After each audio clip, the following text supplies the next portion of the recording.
సుష్మా స్వరాజ్ గారు చాలా బాధపడ్డారు. నేను బీజేపీ తరఫు నుంచి తెలంగాణ రావాలంటే నా మీద కూడా ట్రోల్ చేస్తా ఉన్నారు రామచారు. చాలా బాధ అనిపిస్తుంది. అయినా నా మీద ఏదన్నా పర్లేదు, నేను తెలంగాణ రావాలనుకున్నాం, తీసుకువస్తాం, బిల్లు సపోర్ట్ చేస్తాం. మన పార్టీ దీంతో ఉంది. దీంట్లో ఏదైనా లూప్ హోల్స్ ఉన్నా, మీకు ఏదైనా అమెండ్మెంట్స్ కావాలన్నా మాకు ఇప్పుడే రాసేయండి, రేపు మనం చేస్తామన్నారు. దాని తర్వాత నేను ముగ్గురం మళ్ళీ ప్రకాష్ జావడేకర్ గారి ఇంట్లో కూర్చున్నాం. అప్పుడు కేశవరావు గారు కేకే, ఇప్పుడు కాంగ్రెస్ పార్టీలో, అప్పుడు బీఆర్ఎస్ పార్టీలో ఉండే. బోయినపల్లి వినోద్ గారు ఎంపీ ఉండే.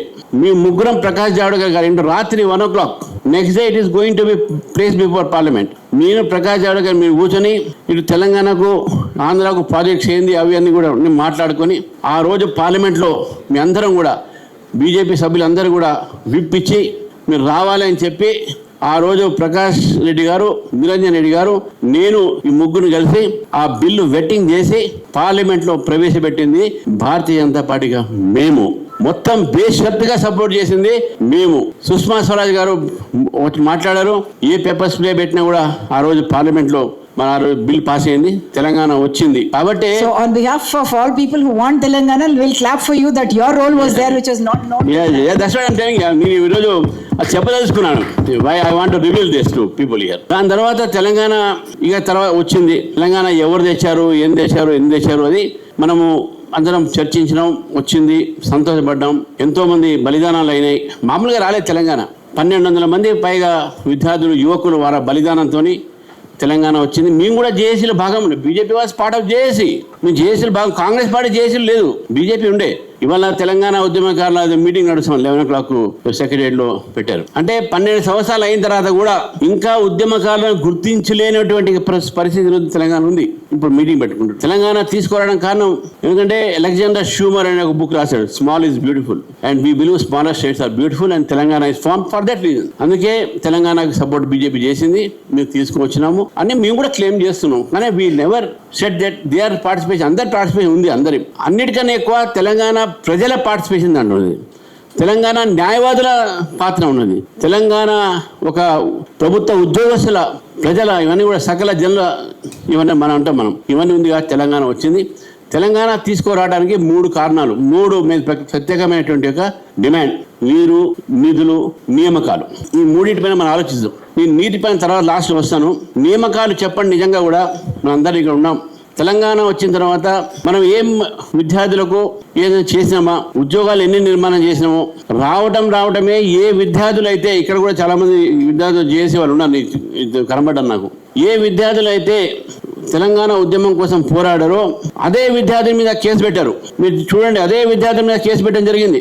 ఏ నియామకాల కోసమో తెలంగాణ విద్యార్థులు పోరాడారో ఆ నియామకాలు కాలే. మేము 1,00,000 ఉద్యోగాలు ఇచ్చినాం, కానిస్టేబుల్స్ ఉద్యోగాలు ఇచ్చినాం.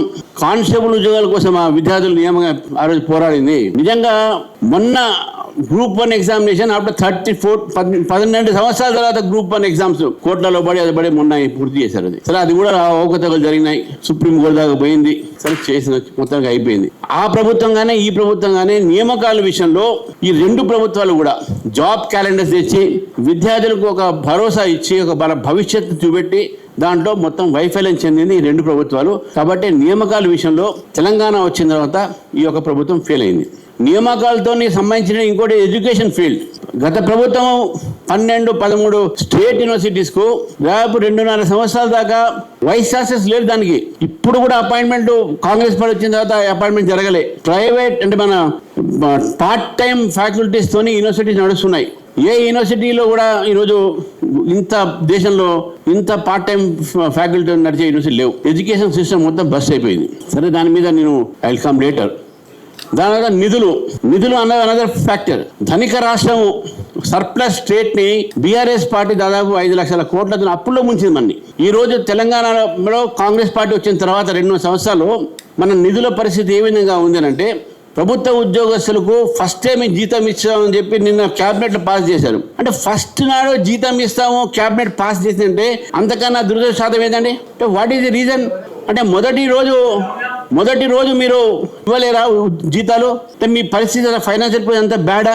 దాదాపు 60 మంది రిటైర్డ్ ప్రభుత్వ ఉద్యోగస్తులు ఆత్మహత్యలు చేసుకున్నారు పెన్షన్స్ లేక.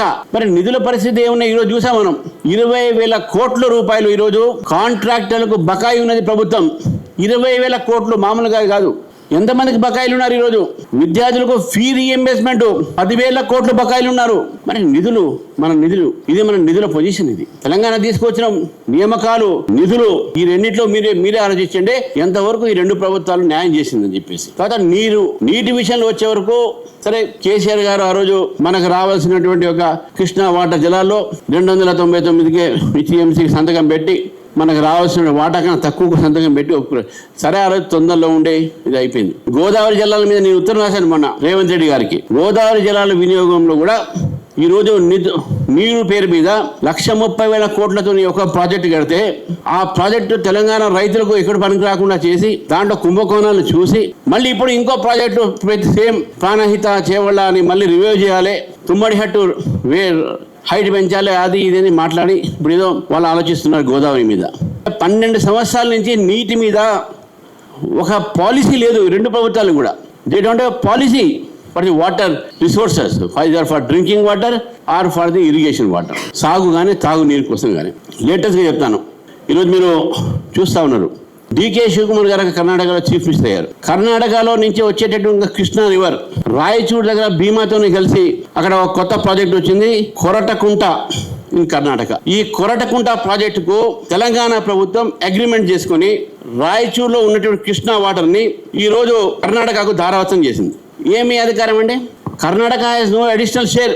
వారికి ఉన్నటువంటి ఒక అష్యూర్డ్ వాటర్స్ ఏది ఉన్నాయో దాంట్లో ఒక వాటర్ కూడా తీసుకోవాలి. కానీ ఈ యొక్క వాటర్ కోరకుంట ప్రాజెక్టు కింద తెలంగాణకు రావాల్సినటువంటి ఒక కృష్ణా జలాల ఒక వాటర్ ఈరోజు కర్ణాటకకు వారి పవర్ ప్రాజెక్టు కోసం అయితే హైడల్ కానీ వారి డ్రింకింగ్ వాటర్ కానీ డికే శివకుమార్ గారు ముఖ్యమంత్రిగా అయినటువంటి నేపథ్యంలో రేవంత్ రెడ్డి గారు తెలంగాణ ప్రజలకు రావాల్సిన వాటా కృష్ణా వాటర్ని కూడా ఈరోజు రాయచూర్ ప్రాజెక్టు కింద డికే శివకుమార్ గారికి బహుమతిగా ఇచ్చారు. తెలంగాణకు రాకుండా వాటా రాకుండా కృష్ణా జలాలు ఏవైతే తెలంగాణకు రావాల్సిందో అది ఈరోజు కర్ణాటకకు రాజకీయ ప్రయోజనాల కోసము డికే శివకుమార్ గారిని, రాహుల్ గాంధీ గారిని మెచ్చేయడానికి మన కృష్ణా జలాల మన వాటాని మనం రాకుండా కర్ణాటకకు ఈ కోరకుంట ప్రాజెక్టు ఈరోజు తెలంగాణ గవర్నమెంట్ సంతకం పెట్టి అగ్రిమెంట్ చేసుకొని ఈరోజు తెలంగాణకు నీటిలో అన్యాయం చేసే విషయాన్ని మనం గుర్తుపెట్టుకోవాలి. కాబట్టి మూడు కూడా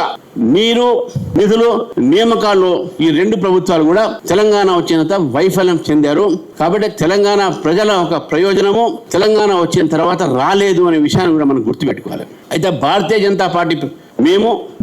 జనతా పార్టీగా ఈరోజు తెలంగాణ ఇప్పటి వరకు 13 లక్షల కోట్ల రూపాయలని నిధుల ద్వారా వివిధ ప్రాజెక్టులకు ఇవ్వడం జరిగింది. నిన్న కూడా కేబినెట్ లో దాదాపు 8,000 కోట్ల రూపాయలు ఒక హైవేస్ ని జగిత్యాల నుంచి అనేక ప్రాంతాలకు కనెక్టివిటీకి ఇచ్చినాము. ఈ రోజు వరకు కూడా 32 జిల్లాలలో తెలంగాణలో 32 జిల్లాలకు జాతీయ రహదారులు వల్ల అనుసంధానం చేసింది అంటే అది కేంద్ర ప్రభుత్వం పథకాలు. నేను పదే మళ్ళీ చెప్తా ఉన్నాను, మనకు కనబడేటటువంటి ఒక కేంద్ర ప్రభుత్వం యోగదానం అవుతుందో అది జాతీయ రహదారులతో పాటు బీబీ నగర్లో ఎయిమ్స్, ములుగులో central university, tribal central university, horticulture ఇక్కడ research centre, Ramagundam fertiliser plant, కాజీపేటలో రైల్వే కోచ్ ఫ్యాక్టరీ, వరంగల్లో ప్రధానమంత్రి మిత్ర టెక్స్టైల్ పార్క్, జహీరాబాద్ లో ఇండస్ట్రీ పార్క్. ఈ రకంగా చెప్పుకుంటూ పోతే చాలా రకాలైనటువంటి మహబూబ్ నగర్ లో సోలార్ ప్రాజెక్ట్, కుసుమ్ కింద సోలార్ ప్రాజెక్టు 3,000 మెగావాట్లకు పర్మిషన్ ఇవ్వటము, దాంతోపాటు శంషాబాద్ పక్క నుండి ఏరోస్పేస్ ఇండస్ట్రీస్ కు పర్మిషన్ ఇవ్వటం, వీటన్నిటిని కూడా తీసుకువచ్చింది ఈ రోజు కేంద్ర ప్రభుత్వం అనే విషయాన్ని మనం గుర్తుపెట్టుకోవాలి. 12 సంవత్సరాల నుంచి ఈ రోజు ఈ దేశాన్ని అవినీతి రహితమైన పాలన అందిస్తున్న నరేంద్ర మోదీ గారు ఈరోజు భారతీయ జనతా పార్టీ తెలంగాణకు 13 లక్షల కోట్లతో పాటు ఇన్ని పథకాలు ఇచ్చిందే, ఇన్ని నిధులు ఇచ్చారో దీని విషయంలో ఈ ప్రభుత్వాలు, రెండు ప్రభుత్వాలు, గత ప్రభుత్వం ఈ ప్రభుత్వం మాట్లాడలేదు, ప్రజలకు చెప్పట్లేదు. పైగా ప్రజలకు ఫసల్ బీమా యోజన ఎందుకు చేరనీయట్లేదు, ఆయుష్మాన్ భారత్ ఎందుకు తెలంగాణ ప్రజల్ని దూరం పెడతా ఉన్నారు, ప్రధానమంత్రి ఆవాస్ యోజన ఎందుకు ప్రజలకు ఇక తెలంగాణ ఇవ్వట్లేదు, డబుల్ బెడ్రూమ్ అయినా ఇందిరమ్మ ఇల్లు అయినా ఎక్కడ కదా ఇందిరమ్మ ఇల్లు మనకు కనబడలే, డబుల్ బెడ్రూమ్ కనబడలే. ఈ దేశంలో కోట్లాది మందికి ప్రధానమంత్రి ఆవాస్ యోజన కింద ఇల్లు వస్తే తెలంగాణలో ఎందుకు రాలేకపోతున్న విషయాన్ని కూడా మనం గుర్తుపెట్టుకోవాలి. ఈరోజు తెలంగాణకు నరేంద్ర మోదీ గారి ప్రభుత్వం ద్వారా మేము చెప్పిన ప్రాజెక్టులే కాకుండా అనేక పథకాలు ఉన్నాయి. ప్రధానమంత్రి గరీబ్ అన్న కళ్యాణ్ యోజన కింద ప్రతి ఒక్క బీపీఎల్లో ఉన్న వ్యక్తికి 5 కిలోల బియ్యం ఉచితంగా వస్తుందంటే అది కేంద్ర ప్రభుత్వం నుంచి వస్తున్నటువంటి విషయాన్ని మనం గుర్తుపెట్టుకోవాలి. ఇది అన్డినైబుల్ ఫ్యాక్ట్.